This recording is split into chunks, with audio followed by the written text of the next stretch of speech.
नमस्कार दोस्तों, मेरे नाम है शेखर और स्वागत है आप सभी का हमारे यूट्यूब चैनल शिखर स्टडी पॉइंट पर। तो दोस्तों इस वीडियो में हम देखने वाले हैं एक फुल प्रैक्टिस सेट को। मुझे उम्मीद ही नहीं पूरा विश्वास भी है कि आप वीडियो को पूरा अंत तक ज़रूर से देखेंगे और 100 में से आपका स्कोर कितना रहा ये भी दोस्तों आप कमेंट बॉक्स में ज़रूर से बताएंगे। तो चलिए दोस्तों वीडियो की शुरुआत करते हैं। वर्दी का सपना ज़रूर पूरा होगा अपना। जी हाँ दोस्तों, इस बार ज़रूर से वर्दी का सपना पूरा करना है, हर हाल में पूरा करना है। पहला प्रश्न है, शुरुआत होगी हिंदी के प्रश्न है, चूरन किस प्रकार का शब्द है? तो चूरन दोस्तों ये हो जाएगा तद्भव, इसका तत्सम होगा चूर्ण। बढ़ते हैं अगले प्रश्न की तरफ। अगला प्रश्न है, फुर्तीला शब्द में कौन सा प्रत्यय है? तो अइला तो होगा नहीं, इला दोस्तों, इला फुर्तीला बड़ी ई आएगा। इसका सही उत्तर हो जाएगा ऑप्शन नंबर बी। फुर्तीला में शब्द दोस्तों जो प्रत्यय है वो है इला, और प्रत्यय दोस्तों शब्द के अंत में लगते हैं, उपसर्ग जो होते हैं वो शब्द के प्रारंभ में लगते हैं। अगला प्रश्न है, निम्न में असंगत यानी कि गलत विलोम युग्म का कौन सा है? गलत विलोम युग्म कौन सा है यहाँ पर आपको बताना है। चिन्मय जड़, प्रसारण आकुंचन, आकुंचन का दोस्तों जो विलोम प्रसारण का आकुंचन ये भी सही है। जड़ का चिन्मय ये भी सही है। घात और प्रतिघात ये भी सही है। तो यहाँ पर पूछा है कि असंगत यानी कि गलत युग्म कौन सा है, ये हो जाएगा ऑप्शन नंबर डी। शाश्वत का होता है दोस्तों नश्वर, शाश्वत का होता है नश्वर, और सदैव का होता है विरत, विरत। तो इसका सही उत्तर हो जाएगा हमारा ऑप्शन नंबर डी। अगला है, दो समानार्थी शब्दों की पुनरुक्ति के बीच में किस विराम चिन्ह का प्रयोग होता है? दो समानार्थी, जैसे दोस्तों कोई भी ले लेते हैं, माता पिता जैसे हमने ले लिया, तो बीच में दोस्तों क्या लगा, ये लगा दोस्तों डैश, इससे कहते हैं दोस्तों योजक चिन्ह। अल्प विराम दोस्तों इस तरह का होता है, अर्ध विराम इस तरह का, बाकी कोष्टक आप समझते हैं, ये सब कोष्टक हैं। ये हो जाएगा ऑप्शन नंबर डी, ये हो जाएगा योजक। अगला प्रश्न है, यहाँ पर आपको बताना है, पत्थर को जोक नहीं लगती, इस कहावत का क्या अर्थ है? पत्थर को जोक नहीं लगती। दो धूर्तों में पराया टकराव नहीं होता, दो मूर्खों में पराया टकराव नहीं होता। मजबूत चीज आसानी से खराब नहीं होती, क्या ऐसा है कि पत्थर में जोक नहीं लगती? या सबल का शोषण नहीं होता, या हड्डी पर कोई प्रभाव नहीं होता। तो पत्थर को जोंक नहीं लगती दोस्तों, एग्जाम में पूछा गया था, हड्डी पर कोई प्रभाव नहीं होता। ऑप्शन नंबर बी हो जाएगा इसका बिल्कुल सही उत्तर। अगला प्रश्न है, कामदेव शब्द का पर्यायवाची शब्द कौन सा नहीं है? इस बात को दोस्तों आपको जरूर से ध्यान रखना है कि क्या पूछा है क्या नहीं, कौन सा नहीं है पूछा है कामदेव का। तो एक साथ दोस्तों कामदेव का पर्यायवाची नहीं होगा, बाकी तीन होंगे। कामदेव को दोस्तों अनंग कहा जाता है, काम कहा जाता है, रतिनाथ कहा जाता है, रतिपति भी दोस्तों ये कहा जाता है। इसके अलावा मनसिज कहा जाता है, महत्वपूर्ण है, मनसिज एग्जाम में आ सकता है, मनसिज कहा जाता है, तो याद रखें। मनमत भी कहा जाता है, मनमत। तो इसका सही उत्तर दोस्तों मेघवाहन कामदेव का पर्यायवाची नहीं है। अगला, वो का उच्चारण स्थान है, कई बार दोस्तों ये एग्जाम में आता है, तो वो का उच्चारण स्थान हो जाएगा दोस्तों दंतोष्टि। ऑप्शन नंबर डी, दंत और ओष्टि, दंतोष्टि, ऑप्शन नंबर डी। अगला प्रश्न है, भाषा विज्ञान की दृष्टि से ऊ किस प्रकार का स्वर है? ये भी दोस्तों अपने आप में बड़ा जबरदस्त प्रश्न है। तो ऊ दोस्तों ये भाषा विज्ञान की दृष्टि से कैसा हो जाएगा? ये हो जाएगा पश्च संवृत स्वर, पश्च भी है संवृत भी है, तो ये आपको बिल्कुल याद रखना है। बढ़ते हैं अगले प्रश्न की तरफ। अगला है, निम्न में से कौन सा व्यंजन स्पर्श संघर्षी है? स्पर्श संघर्षी दोस्तों कौन कौन से होते हैं? तो चौ वर्ग में दोस्तों चौ, छ, जौ, झ दोस्तों ये हो जाएगा, यहाँ पर जो आ गया ये हो जाएगा ऑप्शन नंबर सी। तो स्पर्श संघर्षी हो जाएगा जौ। ऊष्म संघर्षी सौ, सौ और हो, यो, र, ल, व ये होते हैं अंत्यस्थ। अगला प्रश्न है, रीति धन अनुसार की संधि है। अब रीति अनुसार दोस्तों ये क्या बनेगा? रीति अनुसार ये वाला नहीं, ये रीति अनुसार ये भी नहीं, रीति अनुसार नहीं, ये होगा रीति अनुसार, ऑप्शन नंबर बी। रीति धन अनुसार दोस्तों इसकी संधि बनेगी, रीति धन अनुसार, ऑप्शन नंबर बी हो जाएगा इसका सही उत्तर, रीति धन अनुसार इसका सही संधि।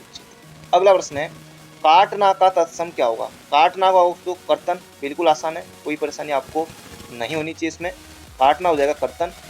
अगला प्रश्न, अश्सु का पर्यायवाची नहीं है, अश्सु का, तो अश्सु यानी कि घोड़ा, घोड़ा, घोटक ये भी होता है, घोड़ा घोटक अश्सु के लिए होता है, बिल्कुल होता है।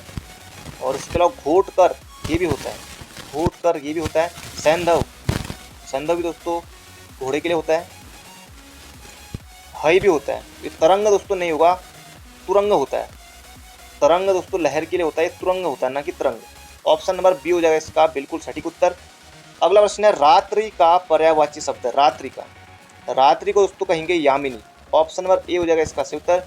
चंद्रिका दोस्तों ये किसका है? चंद्रमा का है। कौमुदी इसके लिए आता है, कौमुदी। इसके अलावा ज्योत्सना, ये भी महत्वपूर्ण है, ज्योत्सना ये भी चंद्रिका का ही है, ये आपको याद रखना है। हरि प्रिया दोस्तों, हरि की प्रिया कौन? हरि यानी कि भगवान विष्णु, प्रिया हरि प्रिया यानी कि माता लक्ष्मी, लक्ष्मी का ये पर्यायवाची है।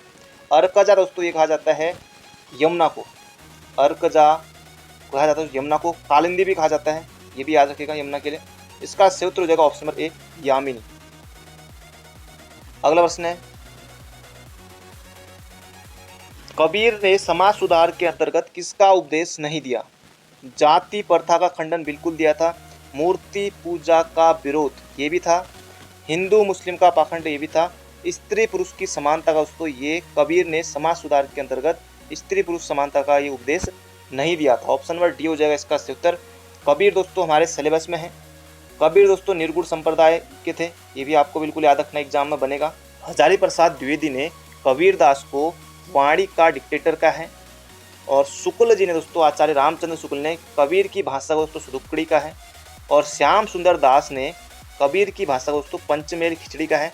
ये भी याद रखेगा, एग्जाम में पूछा गया था इसलिए मैंने आपको बताया। यहाँ पर उत्तर होगा ऑप्शन नंबर डी। अगला प्रश्न है बिल्ली को पहले दिन ही मार देना चाहिए का अर्थ है। अब दोस्तों क्या है, इसे हम यहाँ पर अब देख लेते हैं। दुश्मन पर पहले ही वार कर देना चाहिए, क्या दोस्तों ये हो सकता है? भय का समन शुरू में ही कर देना चाहिए, बुरा समय आते ही सचेत होना चाहिए चाहिए, रौब पहले ही दिन पड़ता है फिर नहीं। दोस्तों डी वाला तो होगा नहीं। आपको लग रहा होगा कि दुश्मन पर पहले ही दिन वार कर देना चाहिए भी हो सकता है, या बुरा समय आते ही सचेत होना चाहिए। अब हमें पता कैसे चलेगा?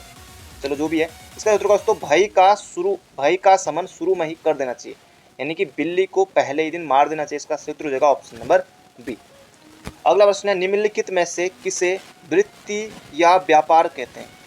तो वृत्ति या व्यापार दोस्तों ये कहते हैं शब्द शक्ति को। ऑप्शन नंबर बी हो जाएगा इसका बिल्कुल सही उत्तर। शब्द शक्ति का अर्थ है कि शब्द की अव्यंज शक्ति, शब्द का कार्य किसी अर्थ की अभिव्यक्ति तथा उसका बोध कराना होता है, और शब्दों के अर्थ का बोध कराने वाले अर्थ व्यापार को ही कहते हैं शब्द शक्ति। तो याद रखिएगा। बढ़ते हैं अगले प्रश्न की तरफ। अगला है कलम का सिपाही क्या है? तो कलम का सिपाही दोस्तों क्या है? जीवनी है। किसकी है? मुंशी प्रेमचंद्र की दोस्तों जीवनी है। लेकिन प्रेमचंद्र की जो जीवनी है ये कलम का सिपाही, इसकी रचना किसने की थी? तो अमृत राय ने की थी। जीवनी प्रेमचंद्र की है लेकिन रचना की थी अमृत राय ने। ये आपको बिल्कुल याद रखना, अमृत राय उनके ही पुत्र थे। अगला प्रश्न है जो किसी का हित चाहता हो अहितकारी कैसे होगा? हितकारी या हितैषी? अब दोस्तों टक्कर है, हितैषी होगा या हितकारी होगा? हित भाषी कोई भाषा का कुछ भी नहीं है। हितकारी या हितैषी, इनमें दोस्तों टक्कर है। जल्दी से आपको सोचना है। इसका सही उत्तर हो जाएगा दोस्तों हितैषी। अगर आपने सोचा है हितैषी तो आप बिल्कुल सही है, 1 नंबर आपका बन गया। अगला है दूरदर्शन का विशेष शिक्षा चैनल है कौन सा दोस्तों? अब चैनल भी आपने देखे होंगे। इसका सही उत्तर दोस्तों ज्ञान दर्शन, ऑप्शन नंबर ए। अगला प्रश्न है भारत में निजी क्षेत्र में पहला रेडियो स्टेशन कहाँ स्थापित किया गया? ये भी अच्छा प्रश्न है। तो ये किया गया दोस्तों बेंगलुरु में। भारत में पहला निजी रेलवे स्टेशन दोस्तों ये किया गया बेंगलुरु में। अगला प्रश्न है दोस्तों, अभी उत्तराखंड के प्रश्न आएंगे, कंप्यूटर के प्रश्न आएंगे, तो बने रहेगा। अभी तक आपने लाइक नहीं किया है तो लाइक जल्दी से कर दीजिए। किस भाषा को केंद्र सरकार द्वारा क्लासिकल भाषा का दर्जा दिया गया था? शास्त्रीय भाषाएं दोस्तों ये आपको यहाँ पर बताना है। वैसे दोस्तों मलयालम भी इसमें है, मराठी और गुजराती दोस्तों ये तो फिलहाल नहीं है। लेकिन दोस्तों पहली शास्त्रीय भाषा कौन सी? वो तमिल है। तो तमिल हो जाएगा इसका बिल्कुल सही उत्तर। 2004 में तमिल है दोस्तों। इसके अलावा तेलुगु है, संस्कृत है, कन्नड़ है, मलयालम है, उड़ीसा है। तो ये हमारी दोस्तों 6 शास्त्रीय भाषाएं, और पहली शास्त्रीय भाषा कौन सी है? हो जाएगा तमिल, ऑप्शन नंबर ए। अगला प्रश्न है लावणी किस राज्य का लोक नृत्य है? तो ये हो जाएगा दोस्तों कहाँ का है? महाराष्ट्र का है, ऑप्शन नंबर ए हो जाएगा इसका बिल्कुल सही उत्तर। राजस्थान का दोस्तों झूमर याद रखिए, उसे भी आपने सुना ही होगा झूमर। हिमाचल प्रदेश का दोस्तों नाटी है, एग्जाम में अभी आया था। हिमाचल प्रदेश का कौन सा है? नाटी है, अभी हाल ही में आया था तो याद रखेगा। गुजरात का दोस्तों गरबा, तो गोपी बहू आपने देखा ही होगा। इसका शत्रु यहाँ पर हमारा लावड़ी कहाँ का है? महाराष्ट्र। अगला प्रश्न है द्वैत सिद्धांत के प्रवर्तक हैं? द्वैताद्वैत सिद्धांत के प्रवर्तक हैं। जबरदस्त प्रश्न दोस्तों, इसका सही उत्तर हो जाएगा निम्बकाचार्य। शंकराचार्य दोस्तों बहुत ज़्यादा महत्वपूर्ण है। शंकराचार्य दोस्तों अद्वैतवाद दर्शन के प्रवर्तक है। अद्वैतवाद शंकराचार्य, द्वैताद्वैतवाद निम्बकाचार्य। माधवाचार्य भी ऑप्शन में है, तो माधवाचार्य दोस्तों द्वैतवाद, ये आपको याद रखना है। और रामानुजाचार्य भी ऑप्शन में है दोस्तों, ये है विशिष्टाद्वैतवाद। विशिष्टाद्वैतवाद, तो ये भी दोस्तों याद रखिएगा, सभी मैंने बता दिए। शंकराचार्य भी दोस्तों महत्वपूर्ण है। अद्वैतवाद इनका जरूर से याद रखिएगा, एग्जाम में बन सकता है। हो सकता है दोस्तों जो चार मैंने आपको बताए इनमें से कौन सा एक सुमेलित नहीं है, इस तरह से आ जाए। या हो सकता है कि शंकराचार्य किस दर्शन के प्रवर्तक, तो अद्वैतवाद, या फिर द्वैताद्वैतवाद, या अद्वैतवाद दर्शन के प्रवर्तक कौन है, सिद्धांत के प्रवर्तक कौन है, इनमें से ऑप्शन आ जाए। कैसे भी दोस्तों प्रश्न आ सकता है। तो यहाँ पर पूछा है फिलहाल द्वैताद्वैत, ये हो जाएगा निम्बाचार्य, ऑप्शन नंबर सी। अगला गुड फ्राइडे मनाया जाता है, तो गुड फ्राइडे दोस्तों ये है ईसा मसीह का शहीदी दिवस, ऑप्शन नंबर डी। अगला प्रश्न है दोस्तों, यहाँ पर कुछ सूर्य मंदिर दिए हुए हैं। भारत के 4 विख्यात सूर्य मंदिर, गोधरा गुजरात में, कोणार्क उड़ीसा में है, सूर्य कोइल तमिलनाडु में है। तो जिन्हें याद नहीं है इन्हें भी याद रखिए, गोधरा गुजरात में, कोणार्क उड़ीसा याद ही होगा, सूर्य कोइल तमिलनाडु में। मारतंड अंतिम सूर्य मंदिर किस प्रदेश में स्थित है? तो मारतंड का दोस्तों सूर्य मंदिर, मारतंड दोस्तों हिंदी आपने पढ़ी है, तो हिंदी में दोस्तों मारतंड किसका पर्यायवाची है? तो ये सूर्य का पर्यायवाची है, ये भी एग्जाम में याद रखिएगा दोस्तों। जो मारतंड का सूर्य मंदिर है ना, ये हो जाएगा J&K जम्मू कश्मीर में। अगला प्रश्न है, कौन सा मुगल शासक चित्रकारों का सबसे बड़ा संरक्षक था? ये था दोस्तों जहांगीर। जहांगीर का काल दोस्तों जाना जाता है चित्रकला के लिए। अगला है, भारतीय खनन विद्यालय ISM कहाँ स्थित है? तो भारतीय खनन विद्यालय दोस्तों ये है धनबाद झारखंड में, धनबाद झारखंड में, याद रखिएगा। अगला है, कंबोडिया स्थित अंकोर वाट मंदिर किस देवता को समर्पित है? जबरदस्त प्रश्न है। कंबोडिया में दोस्तों अंकोर वाट का मंदिर है, तो दोस्तों किस देवता को समर्पित है यहाँ पर पूछा गया है? ये हो जाएगा विष्णु को, भगवान विष्णु को है, याद रखिएगा, ऑप्शन नंबर डी। अगला प्रश्न है दोस्तों, निम्न में से कौन सा युग्म सुमेलित नहीं है? जबरदस्त प्रश्न है, कौन सा युग्म सुमेलित है? नहीं, ये नहीं है पूछा है। तो डूरंड कप दोस्तों ये हमें भली बात ही पता है कि फुटबॉल से संबंधित है। राइडर कप, राइडर कप दोस्तों ये है गोल्फ से, याद रखिएगा, बहुत ज़्यादा महत्वपूर्ण है कि राइडर कप दोस्तों किससे संबंधित है? गोल्फ से, याद रखिएगा। आगा खां कप दोस्तों ये हॉकी से संबंधित है। उबेर कप दोस्तों ये महिलाओं की बैडमिंटन प्रतियोगिता होती है, उबेर कप। और यहाँ पर उत्तर होगा हमारा डूरंड कप फुटबॉल। बढ़ते हैं अगले प्रश्न की तरफ। अगला मदरबोर्ड क्या है? तो मदरबोर्ड दोस्तों क्या है बताना आपको। सर्किट बोर्ड जिसमें पेरीफेरल डिवाइस होती है, सर्किट बोर्ड जिसमें CPU और अन्य चिप होती हैं, कंप्यूटर के ऑन करने पर एक्सेस किया जाने वाला चिप, या फिर वाही जो CPU चिप है। दोस्तों ये हो जाएगा मदरबोर्ड क्या है? सर्किट बोर्ड जिसमें CPU और अन्य चिप होते हैं, ऑप्शन नंबर बी हो जाएगा इसका बिल्कुल सही उत्तर। अगला है याहू, गूगल एवं MSN। दोस्तों गूगल क्या सर्च इंजन है, सबसे बड़ा सर्च इंजन गूगल है, गूगल बाबा, उसके बाद आते हैं हमारे यूट्यूब। तो इसका सही उत्तर दोस्तों ऑप्शन नंबर में बी, सॉरी डी में है सर्च इंजन, और यूट्यूब भी दोस्तों ये गूगल का ही है प्रोडक्ट है, इसका उत्तर ऑप्शन नंबर डी। अगला प्रश्न है, निम्न में से कौन सी सूचना प्रौद्योगिकी शब्दावली नहीं है? सूचना प्रौद्योगिकी शब्दावली अपलोड है, मॉडेम है, साइबर स्पेस है। अब प्रकाश भंडारण का दोस्तों इसमें कोई काम नहीं है, इसका कोई लेना देना नहीं। अगला प्रश्न है, किस राज्य में तांबा खनिज का सबसे बड़ा भंडार है? एग्जाम में आ सकता है राजस्थान। भारत में तांबा का दोस्तों सबसे बड़ा भंडार किस राज्य में है? तो ये है राजस्थान में। अगर आए कि तांबा का सबसे बड़ा उत्पादक राज्य, तांबा का सबसे बड़ा उत्पादक राज्य, तब आपको दोस्तों राजस्थान उत्तर नहीं करना है, तब हो जाएगा आपका उत्तर क्या? मध्य प्रदेश। तो दोनों प्रश्न आपको याद रखने, एक बार फिर से बता देता हूँ। तांबा का सबसे बड़ा उत्पादक राज्य कौन सा है दोस्तों? ये है MP मध्य प्रदेश, और तांबा का सबसे बड़ा जो भंडार है दोस्तों वो है राजस्थान। तो दोनों को याद रखिएगा। बढ़ते हैं अगले प्रश्न की तरफ। अगला प्रश्न है, भारत में हरित क्रांति की शुरुआत हुई 1966-67 में दोस्तों भारत में हरित क्रांति की शुरुआत हुई थी, ये आपको बिल्कुल याद रखना है। विश्व में हरित क्रांति के जनक दोस्तों ये हैं नॉर्मन बोरलॉग, और भारत में दोस्तों हरित क्रांति लाने का श्रेय जाता है C सुब्रमण्यम को, स्वामीनाथन को, सुब्रमण्यम को, दोस्तों एक जगह स्वामीनाथन भी लिखा हुआ था, एक जगह सुब्रमण्यम भी लिखा हुआ था, तो आप ही कमेंट बॉक्स में बता दीजिएगा इसका सही उत्तर क्या है। वैसे दोस्तों अधिकतर एग्जाम में स्वामीनाथन भी दिया हुआ था, और एक जगह कहीं देख रहा था मैं उसमें सी सुब्रमण्यम भी दिया हुआ था कि भारत में हरित क्रांति लाने का श्रेय सुब्रमण्यम को जाता है। बाकी ये उसी में शामिल थे, स्वामीनाथन भी थे और ये सुब्रमण्यम भी उसमें शामिल थे। तो इसका सूत्र का दोस्तों ऑप्शन नंबर डी 1966-67 में भारत में हरित क्रांति की शुरुआत हुई थी, ये बिल्कुल सही बात है।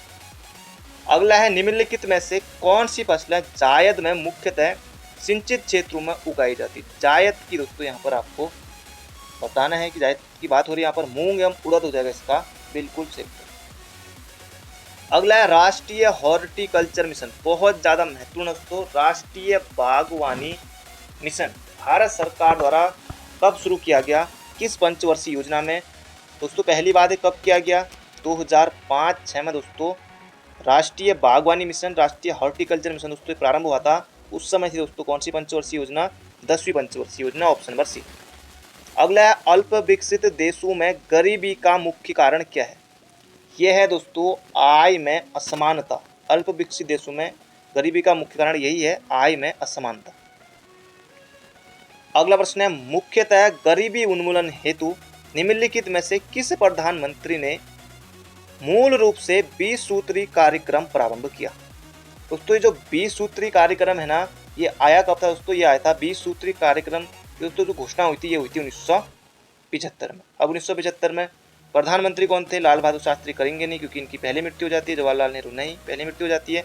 ये हो जाएगा यहाँ पर हमारा इंदिरा गांधी, इसका बिल्कुल सही उत्तर है। इंदिरा गांधी ने की थी 1975 में, ये आपको बिल्कुल याद रखना है। और वर्तमान में दोस्तों 20 सूत्रीय कार्यक्रम 2006 लागू है, ये आपको याद रखना है। संसद के दोनों सदनों के संयुक्त अधिवेशन कौन बुलाता है। ये दोस्तों अच्छा क्वेश्चन है, सीधे सीधे दिख सकता है आपको एग्जाम में। तो इसका सही उत्तर होगा दोस्तों, ये बुलाते कौन, राष्ट्रपति।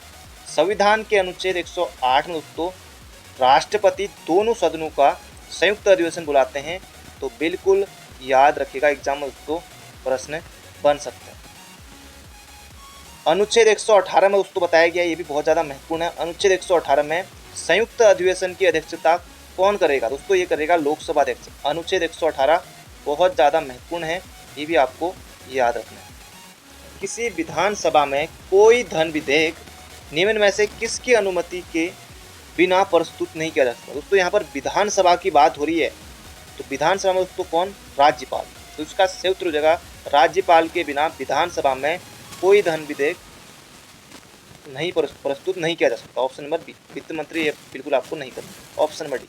अगला देश में पंचायती राज व्यवस्था का आरंभ किस समिति की रिपोर्ट के आधार पर किया गया।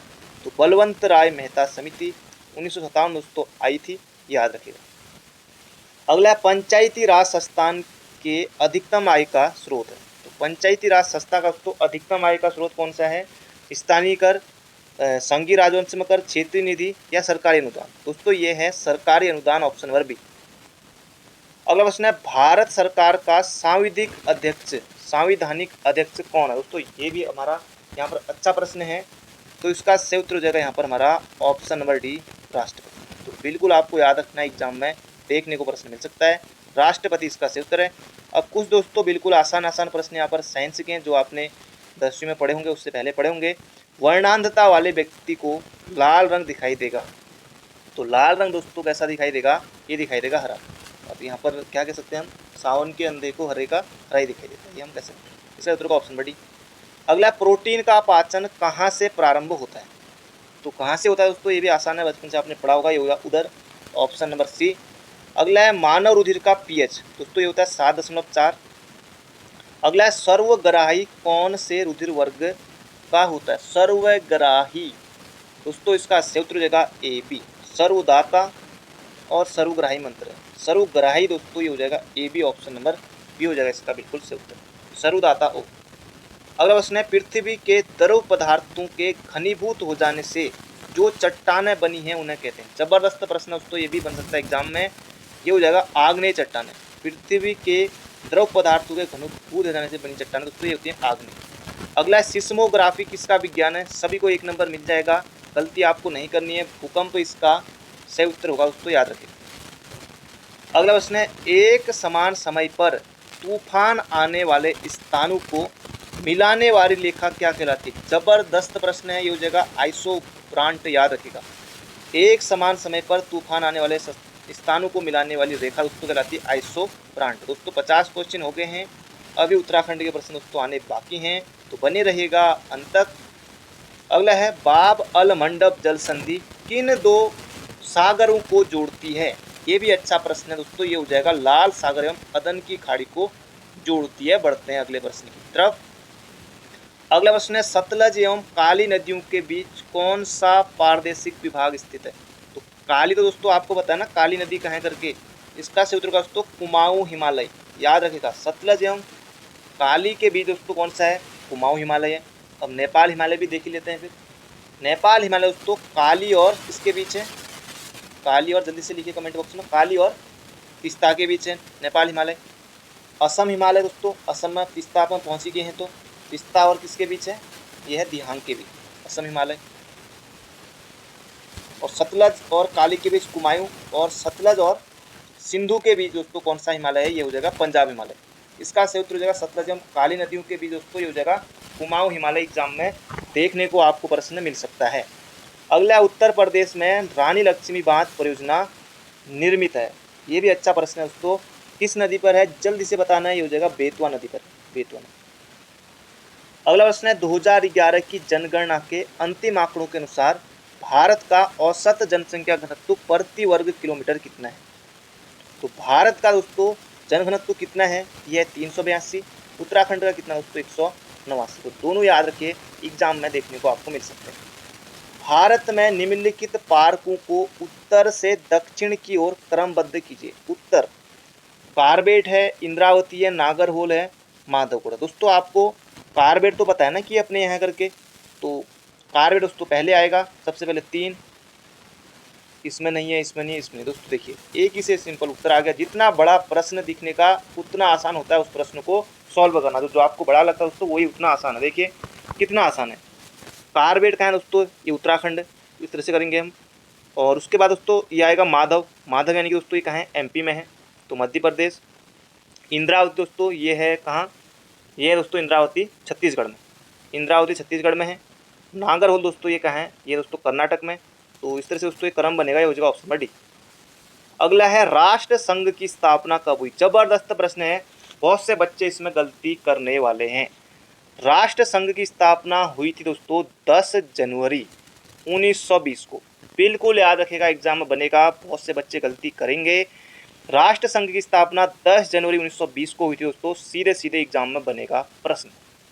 संयुक्त राष्ट्र संघ की स्थापना कब हुई थी?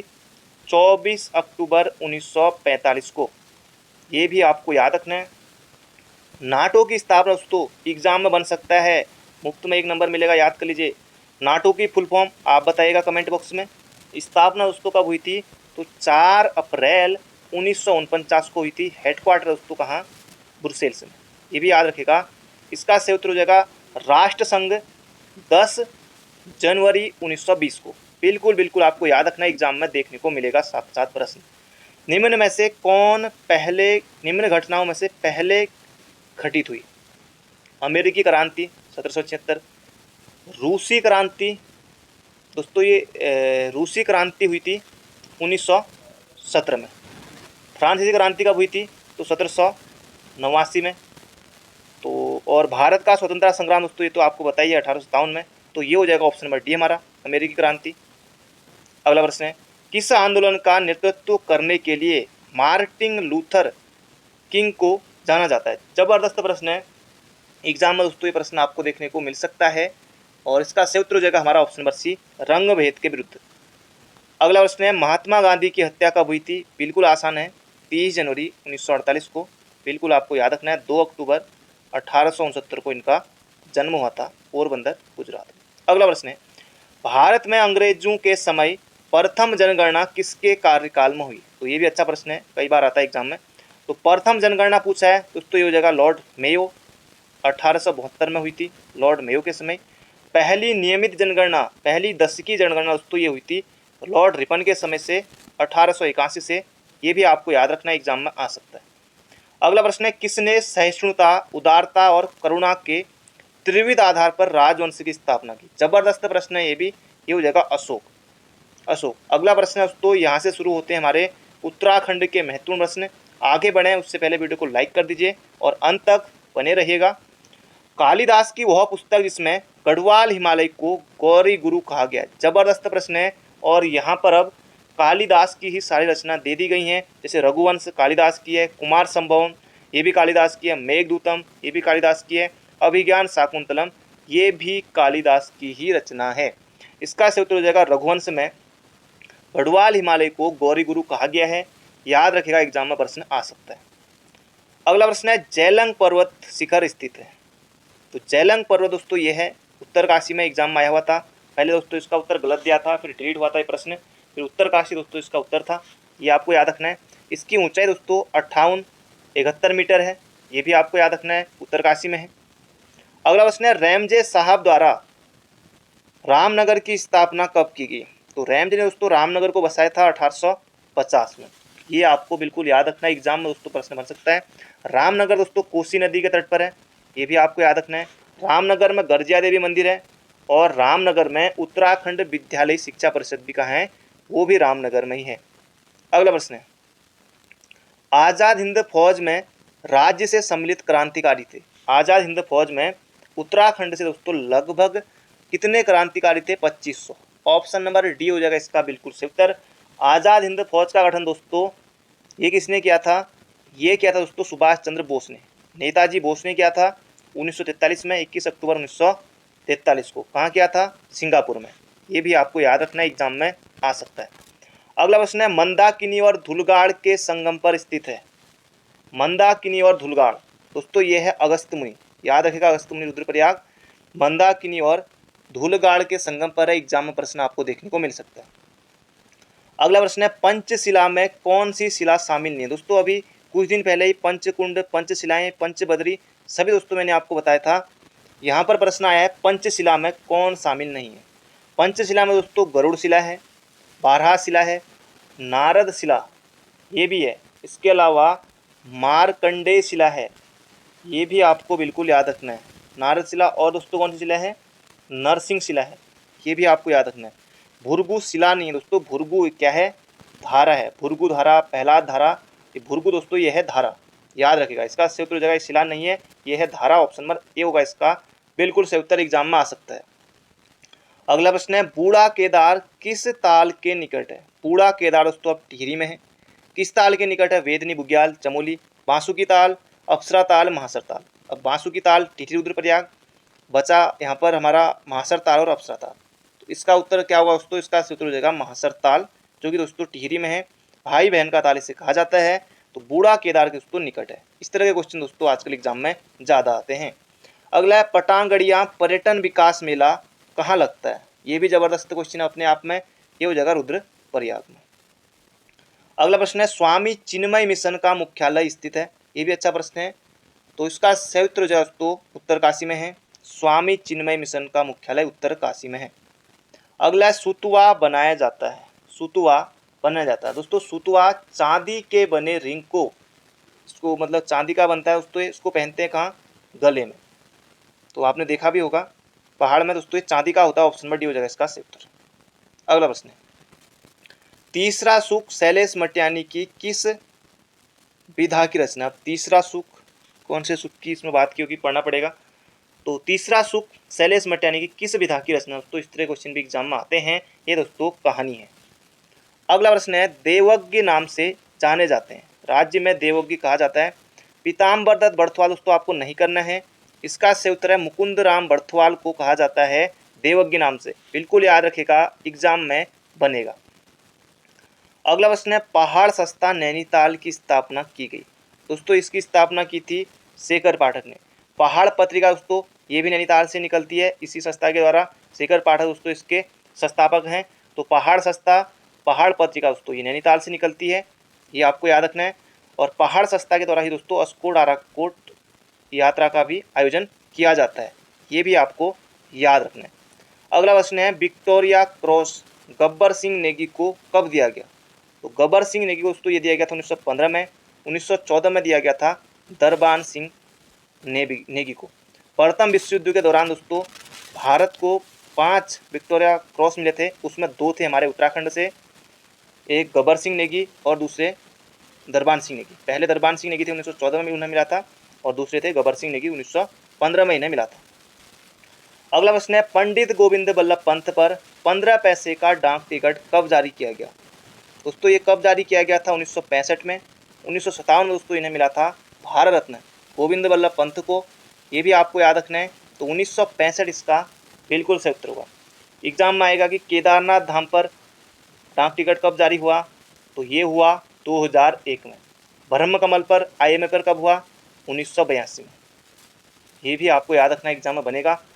कारबेट पर दोस्तों कब हुआ? क्योंकि दोस्तों जब कारबेट नेशनल पार्क की स्थापना के 50 वर्ष हो गए थे, जैसे IMA को मैंने अभी कब बताया, IMA की स्थापना 1932 में हुई थी, इसके 50 वर्ष होने पर दोस्तों 1982 में IMA पर डाक टिकट जारी हुआ। वैसे दोस्तों कारबेट की स्थापना कारबेट नेशनल पार्क की 1936 में हुई थी, तो इसके 50 वर्ष पूरे होने पर 1986 में इस पर डाक टिकट जारी किया गया था। ये भी आपको याद रखना एग्जाम में आएगा। ये जो दोस्तों 1965 गोविंद बल्लभ पंत जी को नाम पर डाक टिकट कब जारी हुआ? 1965 में। अगला प्रश्न है, विज्ञान पत्रिका के संपादन से जुड़ी हैं, तो कौन जुड़ी है दोस्तों? ये है दीक्षा बिष्ट। वरापंत शिवानी नहीं, ये लेखिका है। विद्यावती डोभाल और सुशीला डोभाल। विद्यावती डोभाल दोस्तों गढ़वाल की पहली महिला लेखिका है। सुशीला डोभाल दोस्तों कुलपति रही हैं और इसका सूत्र जो है यहाँ पर हमारा दीक्षा बिष्ट।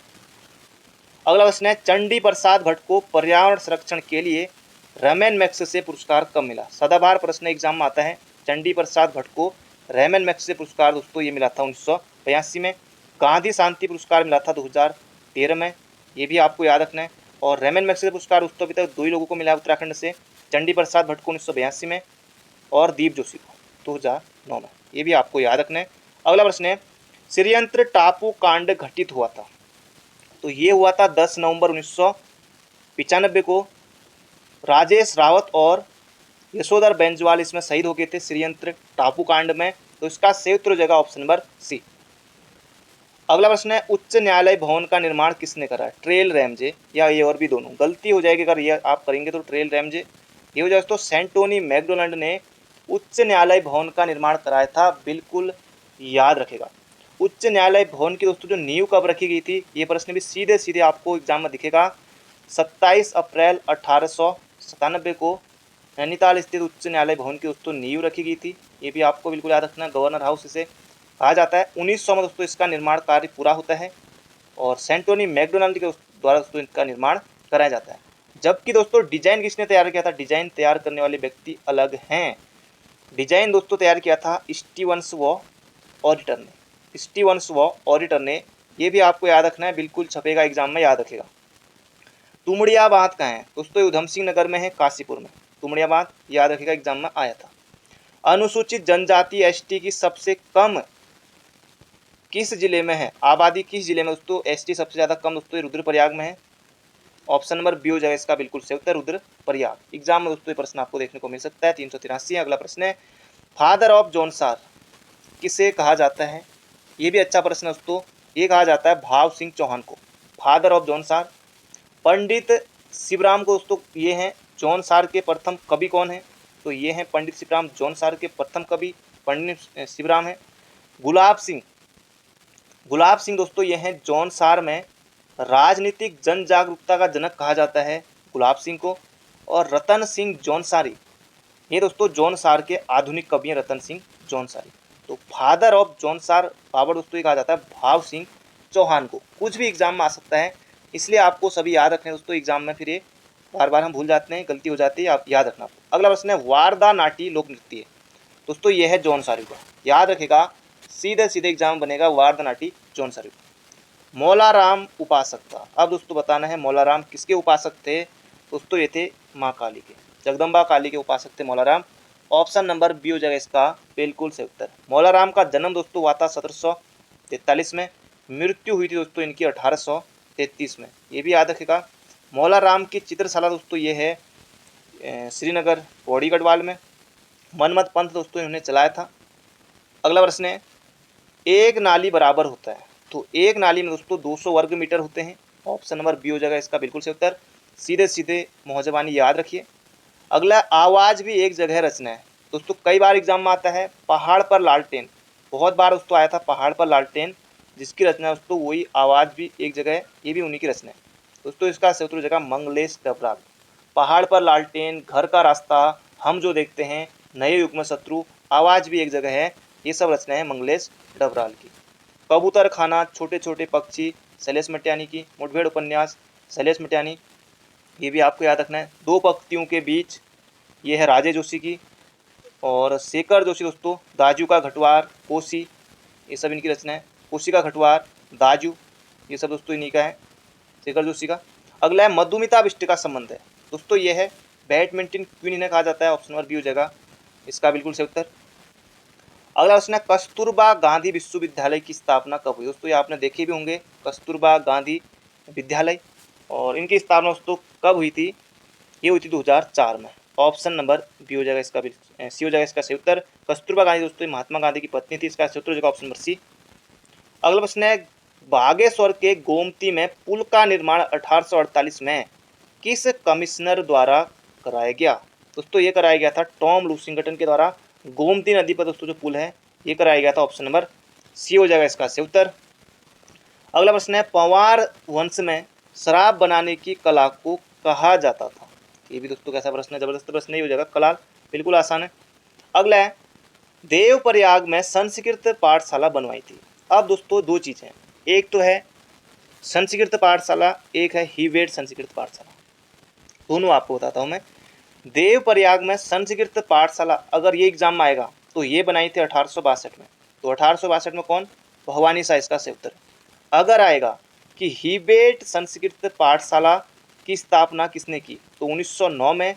1909 में दोस्तों कौन थे, कीर्ति शाह। तो याद रखेगा हिबेट संस्कृत पाठशाला 1909 कीर्ति शाह, और देवप्रयाग में संस्कृत पाठशाला तो भवानी शाह 1862, दोनों आपको याद रखना है। अगला है गोरखा शासन में न्यायाधीश को कहा जाता था। दोस्तों ये हो जाएगा बिचारी, न्यायाधीश नहीं, जागरिया नहीं, ये हो जाएगा बिचारी, ऑप्शन नंबर बी। अगला प्रश्न है स्वर्णेश्वर नामक ग्राम दान किसने दिया था। ये भी दोस्तों कत्यूरी राजवंश से यहाँ पर प्रश्न आया हुआ है, ये हो जाएगा बसंत देव ने दिया था, याद रखिएगा, ऑप्शन नंबर बी हो जाएगा हमारा बिल्कुल बिल्कुल सही उत्तर। अगला है कुमाऊं फॉरेस्ट एक्ट आया था। ये भी दोस्तों अच्छा प्रश्न है। कुमाऊं फॉरेस्ट एक्ट दोस्तों ये था 1931 में। कुमाऊं में वन पंचायत का गठन दोस्तों 1931 में। फॉरेस्ट ग्रीवेंस कमेटी 13 अप्रैल 1921 को, मौजबानी याद रखिए, एग्जाम में बनेगा।